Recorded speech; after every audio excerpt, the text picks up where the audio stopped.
Coming up on Philosophy Talk. In these troubling times, how can the arts and humanities soothe our anxious souls? We asked some of our favorite Stanford colleagues to tell us what their fields have to offer in philosophy. I think meditation really is doing something, and it helps you do future things, which are mental actions. In music. This might be a time to clear everything else you're doing for like 15 minutes, or 10 minutes, or 5 minutes, and just listen. In literature. Our job, it's a very hard job. We have to try to make good decisions and ethical decisions in this extreme darkness. In drama. How do you find an inner resolve to distance yourself from those experiences and set off on a new course? How do you find your song? Join us for the second of 2 episodes exploring how insights from the arts and humanities can help us cope with difficult times. Comforting Conversations, Part 2. Coming up on Philosophy Talk.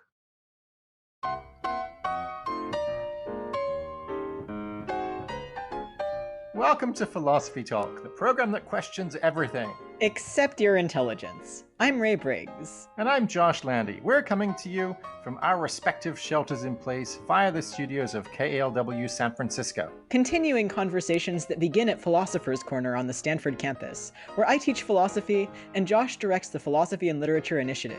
Today, it's the second of 2 episodes featuring comforting conversations with some of our favorite Stanford colleagues, asking them how the arts and humanities can provide comfort, connection, and common purpose in our world of social distancing.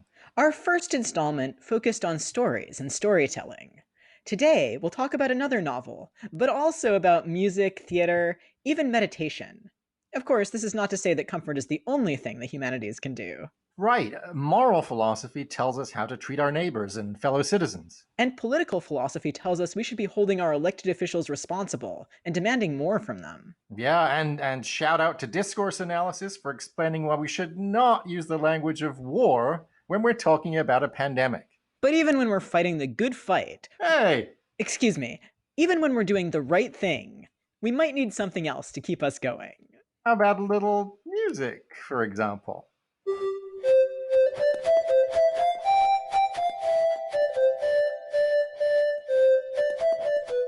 That's Stanford professor of music and computer science, Wang, playing his smartphone with an app he designed called Ocarina.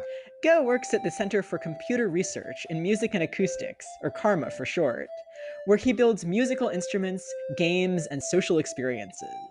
We asked him to tell us more about Ocarina. So Ocarina is this app for a smartphone I designed back in 2008. You hold it like a sandwich, and you play it by literally blowing into the microphone at the bottom of your phone. For example, and here I'm blown to the bottom of my iPhone while I'm using the on-screen buttons to control pitch in different combinations. And you can also physically tilt the device to control the amount of vibrato. For example,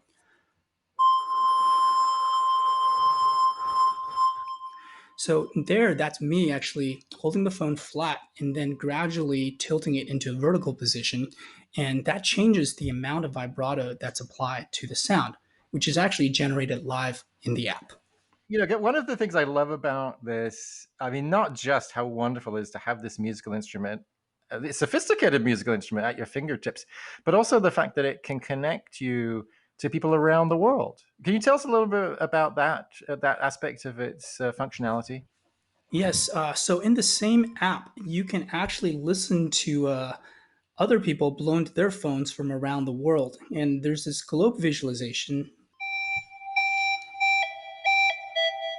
Here's Anonymous coming from the United States West Coast. I'm not sure what they're playing. Possibly some free jazz on the ocarina. Sci-fi music.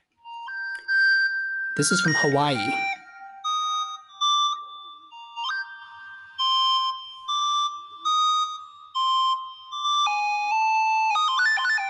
And here's Indonesia, Peace and Love.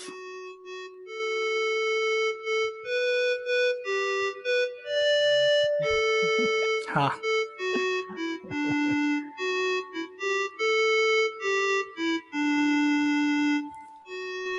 And so this is a form of an anonymous social network, I suppose, based on music. And all you see is where they're coming from. You see kind of these beams of light emanate from the globe visualization that's visualizing the music. And that's kind of it. Now you can choose to like something you hear, but that's a one-way street. I believe it was John Stuart Mill that once wrote that eloquence is heard, but poetry is overheard. So in a way, this is kind of a social musical world for overhearing, kind of almost like a music voyeurism, if you will. So I love how kind of everyday this is, that like anybody could, as long as they had a smartphone, make this music. Do you see yourself as like making music sort of more accessible? Just to like, is there a difference between being a musical person and being like a regular person, or a regular people, musical people? I think this was made really, Ocarina was made to be a toy and a playful thing, right? And I think the playfulness definitely lowers the bar of entry into noodling with this, and it's disarming. It's a joke, right? The gag here is that it actually works. There's a little synthesis engine in software that's running in this app that's generating the sound in response to how much you're blowing into the microphone, and also, of course, how you're expressing the pitches, how long you're holding the notes, and how much vibrato you apply. So it is something that, well, in a sense, is playful, is like a toy, but I think sneaking in there is the idea that it's also a kind of instrument. And I think of it as an instrument in the sense that this is something you could learn to get better at over time, something that you can learn to make your own. Right. And I mean, you say it's a toy that just so happens to work. To me, it works not just as a musical instrument, but also as something that brings us together, which is why it feels so relevant today. That it's something I can play in my living room, but it's not. I'm not just one person on my own. I can listen to that beautiful song coming to me from Indonesia, or the other tune coming to me from Hawaii. Is that the way? I mean, is that something that was in your mind when you were developing it? That it wouldn't just be a matter. I mean, it would, of course, be a vehicle for people to perfect their musical skills and maybe develop new songs and so on. But also, it would be a tool for the overcoming of isolation. It's interesting because the globe was designed both to feel like you're a small sense of connection, but it's also like in a way it is there to acknowledge that a kind of loneliness at the same time, because in the globe you just see Earth, this visualization in this black background, and in there is this lone um, like stream of light particles that come out from the location on the globe where physically uh, a person recently blew into their phone. And I think it's both a feeling of connection and an acknowledgement of loneliness. But I think to feel connected, we also have to maybe acknowledge that we are not always connected. In that even when we are connected, we might still feel, lonely. I mean, to be honest, like this whole app is kind of what you might call an unnecessary invention, right? I mean, literally nobody asked for this. No one says we need to blow into our phones and make music, and it solves no real problems that exist. But it's also kind of freeing in that way. So I want to ask about separation and loneliness. So when I think about like some of my experiences with music, they involve like singing in a choir, which you kind of can't do right now safely. So how do you see like musicians coping with this? Like what do you do about the kind of connection aspect of music when you can't be physically with people? Well, it's a good question. I mean, I think there are some ways we can cope, and there's some things where we can only try to cope, right? I mean, I think having bodies physically in the room is not something you can quite replace. There's something visceral about, it's visceral. It's also communicative. Like we pick up much more than just the direct, like what is said or what is played, but there's like, perhaps 100-fold information in the way subtle gestures we make, the shared temperature of the room, the lighting, every small thing I think aggregates into how we actually sense others in a physical place. That even if we can kind of see like someone's image on over like like Zoom or something, it's not quite the same. So honestly, I think musicians and really performance art and just artists in general, many of them are having a difficult time. It's truly a difficult time because we understand how important this embodied sense of presence actually can be, and we work with that. So it does present some issues. I feel very lucky to be a poet right now because it seems like poetry is sort of less time dependent and you can sort of send letters and make them into a collaboration. And I sort of wish there were more equivalents for musicians. Right. I think it really heavily depends on I think your medium or your mediums, and if your medium's one that's amenable to if you're actually in your room painting, for example, that's something you could do largely the same, painting wise, than if you were an actor, right? If you had to go on the stage in front of an audience with people, I think those are seeing very different consequences under the current circumstances. But I think I feel like musicians and artists, in a way, are coping like everyone else, and maybe the difference. I don't know if it's a difference, but I think artists generally do try to always, pandemic or not, try to feel the pulse of the world. I think there's a saying in Chinese is that when the world laughs, you laugh with it. When the world cries, you cry with the world. And I think that's what artists tend to do. Is they laugh and they cry with the world, and you gotta feel the pulse out there, and that's the stuff that your music or your painting or your novel or your stories or that's what they're made of. Right. So I'm curious if you think there like what new art forms also might emerge from this smallness. So some things I've seen actually are musicians sort of coordinating using click tracks instead of in person. And also like it's fun for me because like I can still collaborate with musicians by writing lyrics and having them write a song to go with the lyrics, for instance. So I'm wondering, like, you find potential in like everything, like a salad bowl. You find music in that. So, like, what are some new musical objects that we might discover? That's a great question. I think the really interesting things that will perhaps emerge from the situation are things that really make like fundamental use of the mediums of the time, right? And I don't know if we quite found necessarily those things yet, but the way that people are now, I don't know, broadcasting their DJ shows over Zoom or over or streaming, I think people have kind of upped their game. But also, there's a kind of everydayness in the way that we connect. I mean, now we have, I don't know, musicians performing from their like bedrooms because that's the only place they can do this and broadcasting that. So in a way, it's I don't know if there's any like I mean, I'm sure there are kind of new forms of art that might emerge from this. I'm also really interested in just kind of how every day, how like the general lowering of expectations in a good way, of how we make art and who gets to make art, right? And I feel like that might be a kind of a silver lining to something that is tragic and horrible, and that is affecting everyone. That's a really lovely thought, but I want to say thank you so much for joining us on Philosophy Talk. Thank you so much, Josh and Ray, for having me.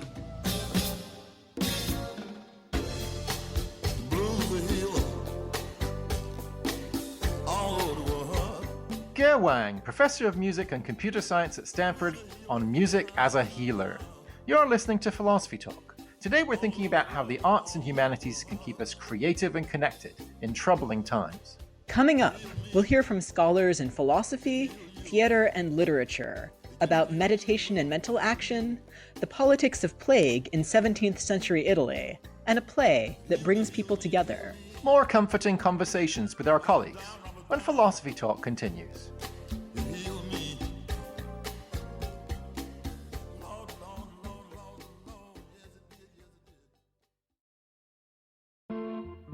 You're listening to Philosophy Talk, and we're finding comfort and healing in conversations with Stanford colleagues in the arts and humanities.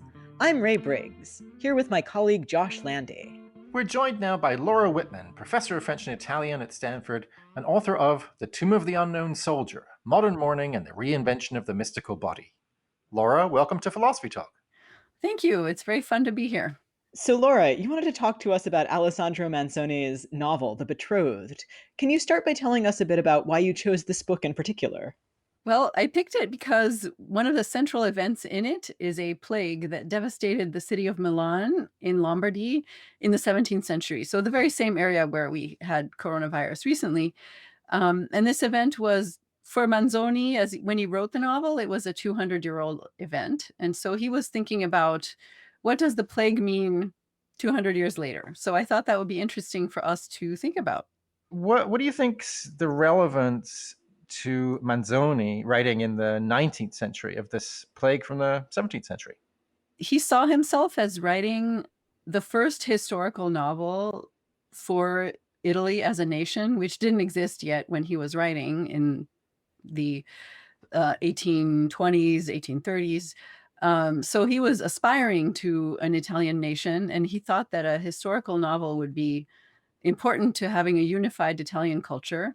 And looking back 200 years, I think allowed two things. It allowed him to say something about an essence of Italianness that was there throughout history, and it also allowed him to be critical of his contemporaries sort of sideways, while with the alibi. Oh, no, I'm just talking about 200 years ago. But really, the way he describes the mishandling of the plague was also a critique of current authorities and a desire to overthrow them and turn Italy into a more modern, more democratic, we would call it, nation. So no relevance to today whatsoever.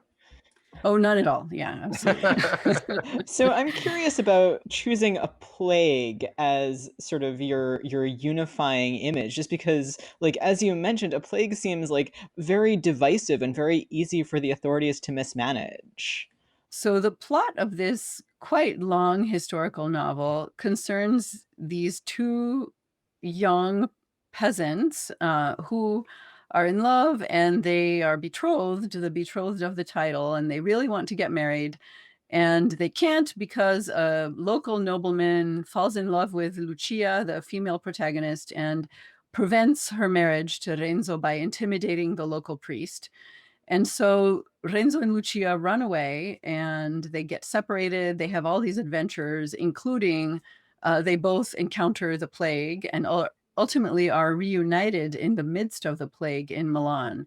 So, to some extent, the plague personifies these forces that are much greater than the individual, that the individual somehow has to navigate. And a lot of the story is just about how strong and how ethical these two poor plebeian characters are, in contrast with many, not all, but many of the representatives of authority throughout the novel.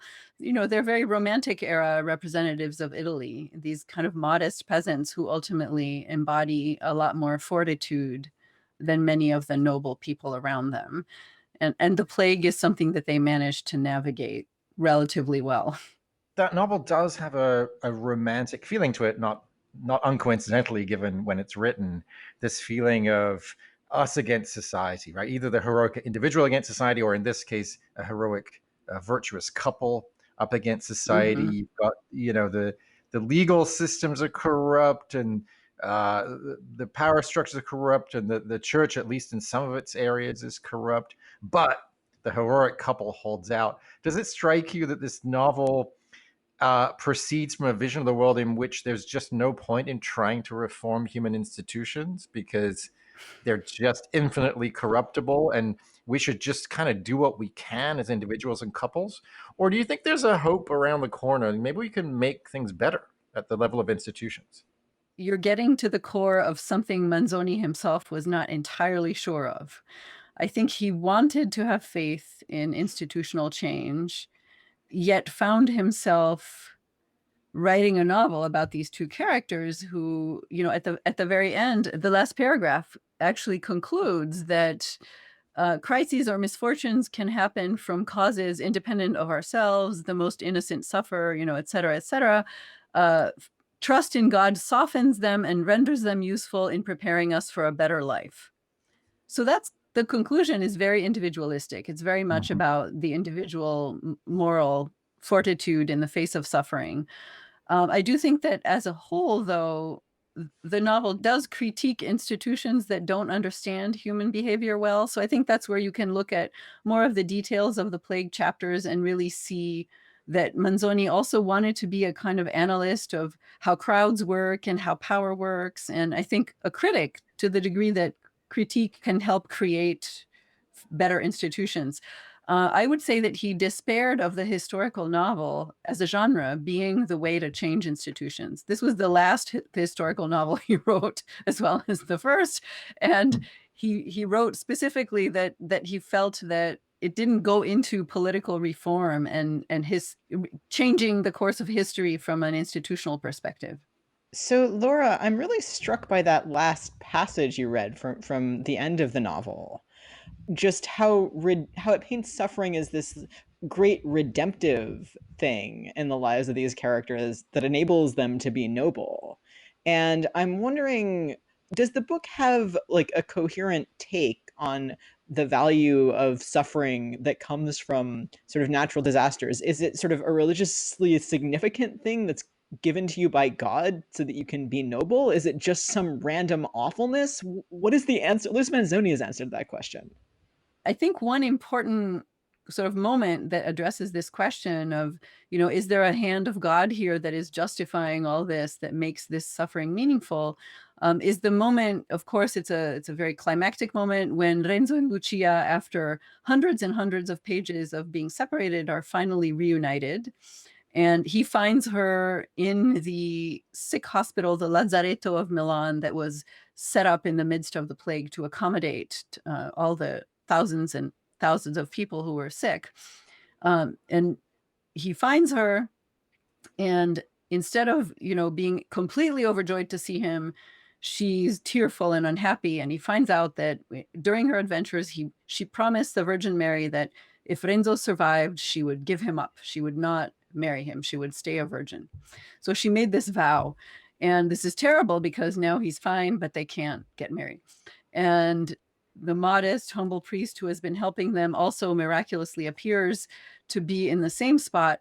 And he talks to Lucia and basically convinces her that her vow to the Virgin was a good, a fair thing to do in a terrible moment, but doesn't really count because she had already made a prior vow to get married. And therefore, the Virgin can now absolve her of this vow that she made under duress. And it's very clear that Manzoni, and he intends us to get the irony, right? Innocent Lucia believes this story, but we, the readers, understand full well that this is not the hand of God. This is the hand of Fra Cristoforo, who is making the situation come out right because he's a figure of authority and he believes he's doing the right thing. So Manzoni's message overall, for the book as a whole, I think, is that we don't know what the hand of God is doing. It's completely unfathomable and mysterious, and we have to do our best. And people who are morally good, like Fra Cristoforo, who really helps people out throughout the novel, those are the people we should listen to. And they have to make decisions in the midst of terrible events. They have to improvise. They have to improvise the best they can in the midst of very difficult and incomprehensible events. Right? I mean, if God is all powerful and all good, how does he let plagues happen on his watch? Maybe not just let them happen. Maybe he makes them happen. I mean, is it just because we're terrible people? But when have we not been terrible people at the end of the day? So it seems interesting to me that this novel, Manzoni's Betrothed, is grappling with that, and Camus' The Plague grapples with that, and Boccaccio's The Camera grapples with that. It seems like every novel about the plague or some plague or other feels like it has to get to grips with that central theological question: is there a God who is all good and all powerful? How do you think this novel helps us think about that question? Well, I think the question is, how does the novel depict this terrible evil? I mean, the first thing to say there is that it's Manzoni spends quite a bit of time helping us or making us see just how terrible it is, how much suffering there is, how so many of the best people are the ones to die, and children die, And we see this through the eyes of Renzo, especially. So we're really meant to be emotionally affected and to feel very poignantly this question: how can if there is a God, how can he let such things happen, right? I think that's definitely the experience you're meant to have. And I think that's why it's particularly remarkable that we don't really get a final answer. There's a sense that if there is a God, his proceedings are too unfathomable for us to get what they are. And here it matters that Manzoni was essentially a Jansenist. He really had this view that that God's judgment and his running of things is so far beyond humans as to seem arbitrary from our very limited perspective. And we have to operate, as it were, in the dark, really. And our job, it's a very hard job. It's a very Jansenist job. We have to try to make good decisions and ethical decisions in this extreme darkness. And then I think that's kind of where he leaves us. And I think that's why he picks plague ultimately. I mean, I want to say it's a very good question. Why have something so incomprehensible as part of your supposedly unifying national novel, right? And I think that here what unifies is the experience of being in the dark, which is, it's a pretty bleak form of unity. So I'm not particularly worried about justifying the existence of a Christian God, but I am worried about plague. What morals can I take? Well, I think the thing that has struck me, this is a novel that Italians usually learn the beginning of this novel by heart when they're in high school. This is how well it succeeded in being the Italian national novel. So everyone is so familiar with this novel that it's really hard to say anything interesting about it. But reading it in the current situation, the thing that really struck me is that it doesn't just kind of push against an idea, a providential view of history where God, everything happens for a reason.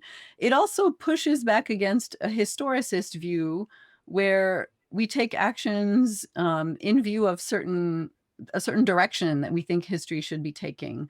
And it invites us to consider the present moment as the moment in which ethical action can take place, like the only moment that we have for ethical action. And that has really struck me as still true today, perhaps because things feel very uncertain just in the immediate right now of our situation. It's difficult to say, what the bigger, what goal for 5 years from now should I be striving towards? I mean, I can think of some, but I think it's very difficult. So he makes us think about how you still have room for ethical action, even in a smaller scale. Well, it's a great note for us to stop on, Laura. Thanks so much for joining us today. Thank you very much. It was my pleasure. Laura Wittman on Alessandro Manzoni's The Betrothed, a great 19th century novel set during the plague in Milan. You're listening to Philosophy Talk. Today we're talking with Stanford colleagues from around the university about finding comfort and wisdom in the arts and humanities. We're joined now by Harry Elam. He is Vice Provost for Undergraduate Education at Stanford, Professor in the Department of Theater and Performance Studies, and the author of many things, including The Past as Present in the Drama of August Wilson. Harry, welcome to Philosophy Talk. Thank you very much. It's a pleasure to be here with you. So, Harry, you've got something to recommend our listeners to read while they're sitting at home staying safe. I do have something for folks to read, and it's a play by the late, great August Wilson, American playwright who did a series of plays, 10 plays on the African-American experience. This is his play of 1911, and it is Joe Turner's Come and Gone. I already love that play, but when you, Harry, I'm sorry to make you blush, but when you produced this play on Stanford campus, it just blew me away. So I want to thank you for that. And tell us a little bit about the play, about August Wilson's Joe Turner's Come and Gone. I'm happy to. And that production featured an actor, Sterling K. Brown, who's now won a couple of Emmys for the show This Is Us. He played the lead, Harold Loomis.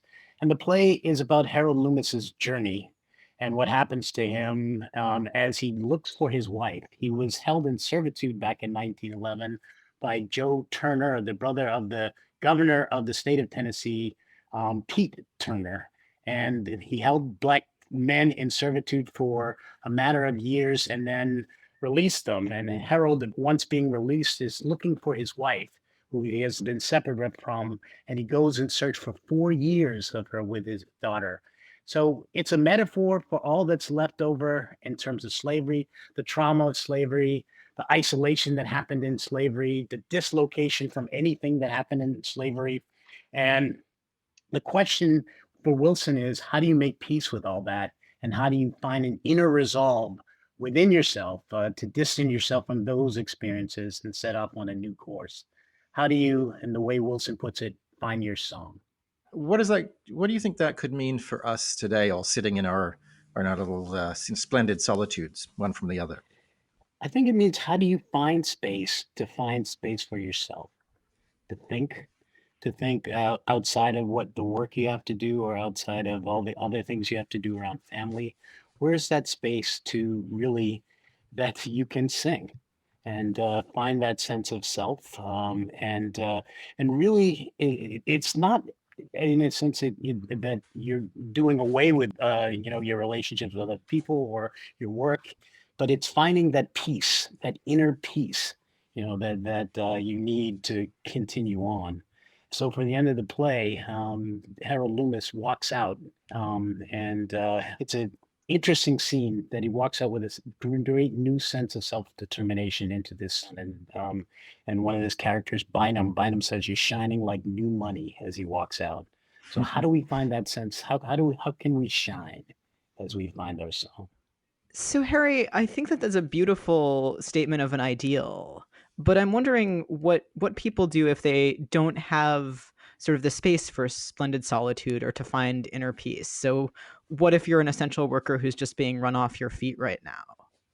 It's a really good question, right? And in terms of the play, another connection to the play is the play talks a lot about these Bones people who were in the Middle Passage and that journey from African Americans being Africans to becoming Afro Americans or African Americans in a new land and space. So there's a racial story there as well, and a story of being ripped from your place and not being able to award his time with Joe Turner. Similarly, he was in servitude, so clearly he wasn't, or seemingly wasn't, able to sing his song at that time. But the character Bynum says that still it's within you.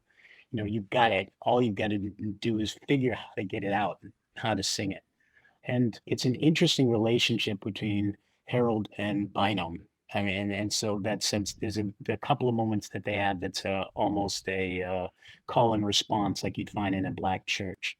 So you can't do it alone, but it's that sense of with some assistance, with a sense of collaboration with what Bynum provides for him. Potentially, we all can find that sense of inner peace, or that sense of self-determination. So it's not a place that blames other people. Okay, it's not a play that, yes, racism existed. Yes, black people were made slaves, but still, even within that context, Wilson is saying you can find yourself. So even within, the experience that some people are having, how do they find it? And you probably need it all the more to survive. I mean, I feel for those people, who are caught in this, and it's through no fault of their own. And a disease that's disproportionately hitting poor people, hitting black and brown people. How do you deal with that? And how do you find it? Can you still find your song within that environment? Yeah, so you've kind of emphasized the role of like finding resources within yourself and of solidarity. So I guess another way to present this question is like how do you make it sort of possible for other people to find their song, and how do you exhibit solidarity with them? That's interesting, again, in the relationship between Bynum and Harold Loomis. Bynum is looking for, he saw this vision earlier, a very spiritual and religious vision. And in that vision, he was told that he needed to find the shining man. And if he did that, his purpose in life would be met. So the idea of finding help beyond you, reaching out to someone else, is really important as well. Also, the play takes place at this boarding house where Seth and Martha are, and the boarding house is a transient place that people, a liminal space in a sense, where people come in and out of.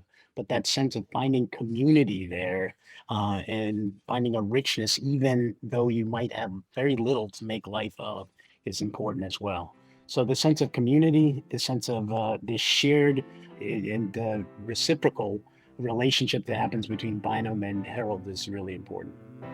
Lean on me when you're not strong, and I'll be your friend. I'll help you carry on. You're listening to Philosophy Talk. Today, we're leaning on the arts and humanities to find community in troubling times. We'll hear more from Harry Elam in just a moment. We'll also think more about drama and theatre as sources of connection and comfort, as well as the surprising philosophy of meditation, when Philosophy Talk continues.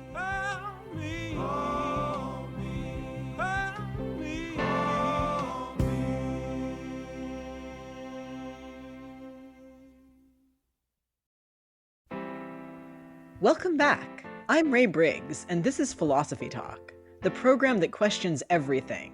Except your intelligence. I'm Josh Landy, and we're thinking about how the arts and humanities can provide comfort, connection, and a sense of common purpose. Let's return to our conversation with Harry Elam, author of The Past as Present in the Drama of August Wilson, on Joe Turner's Come and Gone, specifically on how non-Black audience members might respond to the play. August Wilson was the most produced playwright in the last decade of the 20th century, so 1999. It's the same thing in the first decade of the 21st century. So if that's the case, a lot of people were going to see his plays that weren't Black, and finding within those stories and the human stories characters that they could relate to, ideas, concepts, and I think that plays out in Joe Turner as well.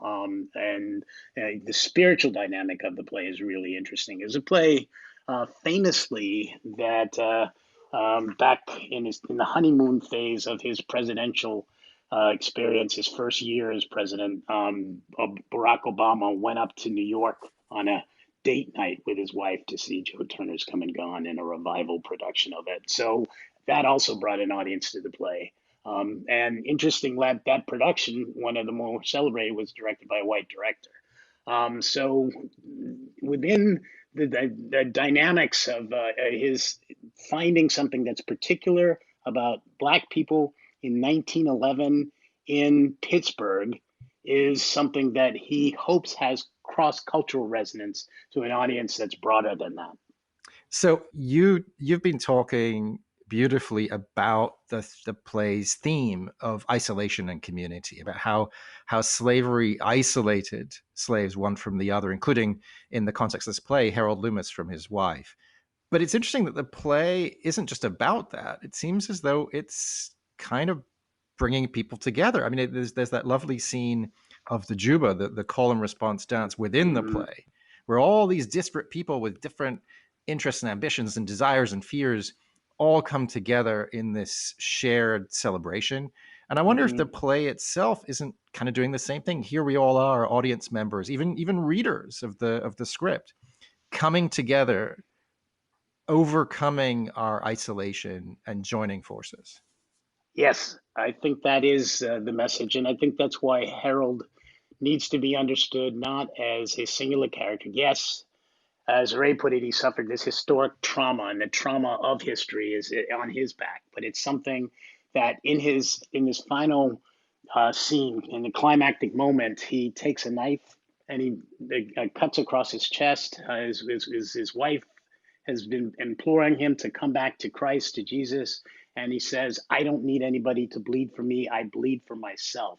And he walks out into the world after that. So it's a singular act, but it's an act with incredibly meaning beyond that, in the sense of community, that sense of, that your individual sense of finding yourself or bleeding for yourself in this case is not an individual act potentially, but it's something that is shared by the sense of community. Everyone in that community is searching, trying to find. And one of the spaces they find it is in the coming together. You talked about the Juba. It's a wonderful moment of celebration, of spiritual. So it's tying you with forces beyond, at the same time connecting you to each other. And that's part of the magic, I think, of the play. And is it part of the magic of theater? Because obviously, within the play, you see people coming together in this communal song. But here we are sitting all together in a theater, watching it and sharing an experience. Do you think that's something August Wilson may have in mind, that theater itself can produce that kind of communal spirit? Yeah, he felt that not only could it produce that kind of communal spirit, but it's something that people could take with them out of the play. So that sense that theater could be a means to get people to think, potentially even to act differently, that he really believed in the power of the medium to do that. Quick side note of a story, there was one production of Joe Turner, and it happened to be a big audience of Black women evangelists who were there. And when Harold Loomis and Bynum went into this call and response scene, these about 10, 12 women en masse went up to the front of the stage and started praying with Harold Loomis. So that sense of the audience really feeling part of the action took on a whole nother level. Well, Harry, thanks a million for joining us today. It's been absolutely fascinating. My pleasure. Thank you very much for having me. Thanks for your great questions. They tell me Joe Turner been here and gone. Harry Elam on the August Wilson play Joe Turner's Come and Gone. This is Philosophy Talk, and we're thinking about how the arts and humanities can keep us thoughtful and cheerful in anxious times. We're joined now by Antonia Peacocke, professor of philosophy at Stanford. She's also a featured contributor at the Philosophy Talk blog. Antonia, welcome back to Philosophy Talk. Thank you. I'm excited to be back. So Antonia, I'm really frustrated with all this sheltering in place. I want to do something and I don't know what to do from my own home. What do you suggest I should do? Yeah, I think we're all having feelings of similar kinds right now. Something that I've invested more time in recently is meditation. Wait, is meditation doing something? I thought it was just sort of sitting there and doing nothing. So I think meditation really is doing something. And I think it's not only doing something, but it helps you do future things, which are mental actions. Tell me what a mental action is. Yeah, so I think a mental action is something that you do in thought. So some examples might be you could try to recall what you had for breakfast. You could keep your attention focused on the hummingbird outside your window. You could rehearse your next day's lecture in thought. These are all mental actions as I conceive of them. And you can do them on purpose. You can do them well or badly. You can do them successfully. So it seems like for at least some kinds of mental actions, I just can't do them on purpose. Like I can't have an invasive thought or abolish one on purpose. I can't want something on purpose. But it does seem like I can do some things on purpose. Like, what is the difference between the things I can do on purpose and the things I can't? Yeah, great. So philosophers actually disagree significantly about this. I think the most famous skeptic about mental action is Galen Strawson, who in this 2003 paper said, look, you can't ever deliver a content to mind on purpose. You can only ever sort of set your mind to some task and wait for stuff to happen. So this is interesting for two reasons. First of all, it's a really clear and bold claim that a lot of people disagree with. But on the other hand, even our most famous skeptic about mental action thinks there's something that you can do, which is set your attention to a task. And that's what meditation is all about. Yeah, that's interesting because that seems already to concede a fair amount of the point to the other side, right? I mean, you can, in fact, affect what happens in your mind. Yeah, absolutely. I think it's a pretty big concession. So how does meditation work? Your claim is I'm setting my mind to a task, the task of meditating. And this somehow makes me better at performing other mental actions later on. Yeah, so I think that the kind of meditation that works as an attention workout is not primarily setting your mind to the task of meditating as such, but instead choosing some object and attending to that. So one object that people often use is the breath. So you're supposed to attend to your breathing. And since this is an ongoing event and it's always there as long as you're alive, it's a pretty useful object of your attention to practice attending to. So I'm wondering if like lots of things that I think of as regular actions that are under my control also have a component like this. So I can make pancakes. I did it this morning. But I have to rely on the world to cooperate with me to make pancakes. Like the stove can't suddenly go off. Then I'm not making pancakes. So like I contribute a lot of things, and like the eggs can't suddenly be bad, and I don't have total control over this. But I still think that like I'm able to make pancakes on purpose. So that makes me wonder where the line is between something I can cause on purpose, as long as the world cooperates with me, even though I didn't do every part of it on purpose, versus something that I can't cause on purpose, but I can cause by doing something else.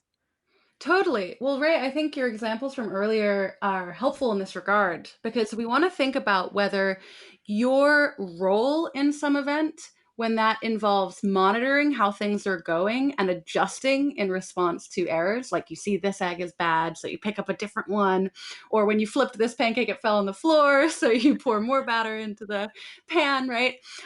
Whether that kind of monitoring and adjustment is contributing positively to the outcome that you really want to bring about, or whether it can detract from it.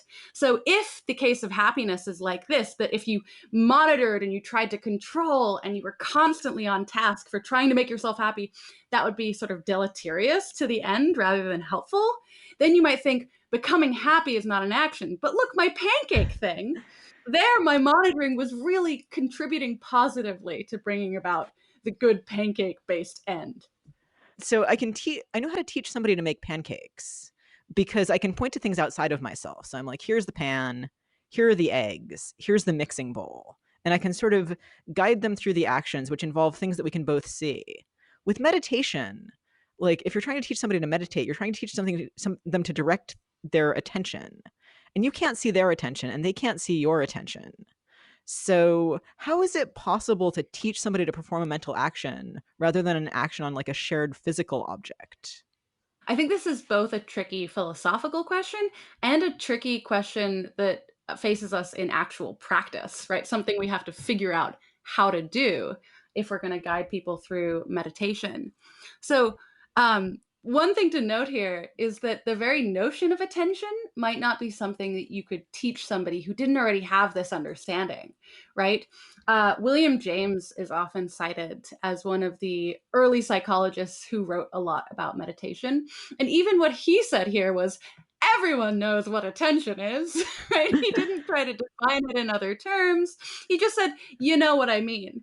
And here's a surprising fact. It does seem like people know what you mean when you talk about attention.